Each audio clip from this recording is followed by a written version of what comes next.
Next వచ్చేసి dark magenta pink అండి. Dark magenta pink collection.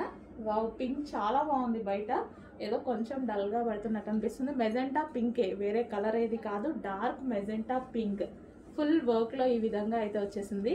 And దీనికి వచ్చేసి ప్లాజో, రీజనబుల్లో ఉన్నటువంటి ప్లాజో. ఓకే, మనకి ఈ విధంగా ప్లాజో. యాక్చువల్గా వేసుకొని చూపిస్తే ఇంకా బాగుంటుంది అనుకుంటా. చూద్దాం. స్టాక్ వచ్చింది, నాకు తీసేదాకా, వీడియో తీసేదాకా అసలు మీకు చూపించాలి అనేసి ఫాస్ట్గా తీసేస్తున్నా అనమాట. Dark magenta pink. అండ్ దీనికి వచ్చేసి దుపట్టా. సో ఇది వచ్చేసి మనకి దుపట్టా కంప్లీట్ సెట్ అండి. కంప్లీట్ సెట్ అయితే వస్తుంది. అండ్ దీనికి వచ్చేసి ఒక పర్స్ కూడా, ఈ విధంగా మనం ఒక పర్స్ కూడా. ఓకే, కంప్లీట్ సెట్ అయితే వస్తుంది. కొంచెం ఫాస్ట్గా ఆర్డర్ చేయండి. రీజనబుల్ ప్రైస్లో ఇలాంటి సెట్స్ ఫాస్ట్గా ఆర్డర్ చేయాలి.